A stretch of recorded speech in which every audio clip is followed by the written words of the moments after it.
Thank you, and thank you again to the Jewish Federation for organizing this event. There's a real difference between Pat Meehan and I. I've been a legislator for 4 years. He has been a politician for 30. As I referenced earlier, my first job out of college was as a paratrooper in the Army. I learned then that what matters is getting the job done, and you have to make tough decisions to get the job done. Whichever one of us is elected to the Congress is going to have to make tough choices as a representative. It's going to have to face tough decisions and is going to have to speak the truth to their constituencies. The truth is, you cannot cut taxes for millionaires and reduce the deficit. The truth is that we are not going to create jobs here in the United States if we continue tax policies that encourage the shipment of jobs overseas. The truth is that we must invest in education so that we have a trained workforce, so people have a path into the middle class. And we must invest in our infrastructure. You cannot do these things if on the campaign trail you promise tax cuts to rich people and tax cuts to corporations. Pat Meehan is running under the mantle with the endorsement of the Tea Party. In fact, the Independence Hall Tea Party has endorsed 2 candidates within 15 miles of this podium. One is Pat Meehan and the other is Christine O'Donnell. Pat Meehan will go to Washington, D.C. You cannot go to Washington, D.C. having run as the Tea Party candidate and defend our seniors and defend the poor. If I'm elected to Congress, I'll be an advocate for education. I'll be an advocate for health care. And I'll be an advocate for investing in our infrastructure. Pat Meehan will be a different kind of congressman. He's told you that tonight, and he said it on the campaign trail.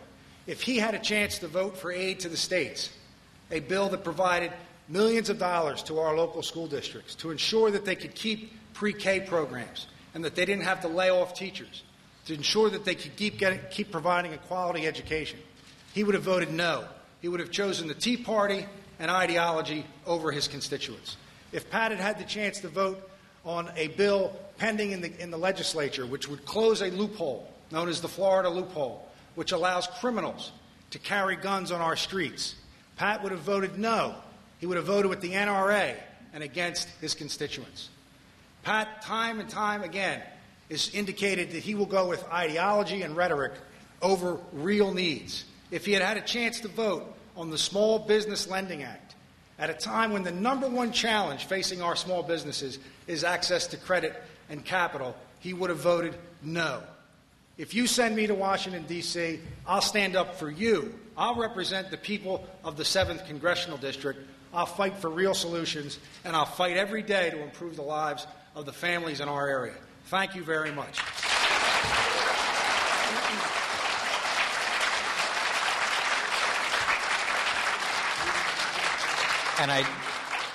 And now I invite Pat Meehan for a closing statement. I want to thank you as well, again, for giving me the opportunity and us the opportunity to talk to you about the very important issues here before the 7th Congressional District and before our nation. I note that my opponent began his continuing attempt to try to characterize me by what he says as approach to the things I actually stand for. But the fact of the matter is I'm really delighted to hear him talk about the idea that he who was actually a prosecutor himself considers that to be just a purely political position, having served in 14 years as a prosecutor, first as the district attorney, working on things that made a difference in people's lives, taking the ability to take the issues that affected people and work together with others. The work that I've done as United States Attorney, gathering together people of both parties without any kind of concern about party affiliation, working on issues like violence in urban areas like we did along the Route 222 corridor, where I sat with Democrat mayors and others from the region to look at solutions that didn't care about the partisan activity, but looked at how we could work together to resolve the problem that we face for the moment. The issues that we face right now in this struggling economy are real. There are people who are out of work. There are people who have a tremendous sense of uncertainty about the future. In fact, more parents today believe that the future of their children is going to be less well for them than they had it themselves. And it's a staggering statistic to believe that we lost a sense of confidence in the future of this country. We have to rebuild a sense of confidence in our future by going back to the basics and allowing us to develop a vibrant economy based on the principles of free enterprise.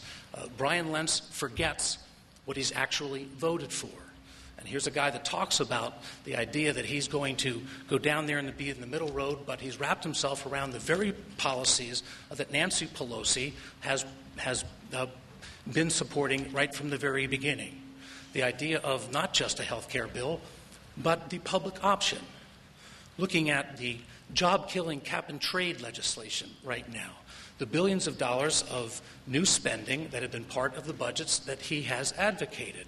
All of the things right now that have put us into the kinds of circumstances that we are in this economic situation. One of the important things that we need to have in Washington right now is the ability to have genuine dialogue. And it will not happen unless there's the ability for a Republican voice to speak in the current Congress. I ask for your support, and I'm grateful for the opportunity to be here with you tonight.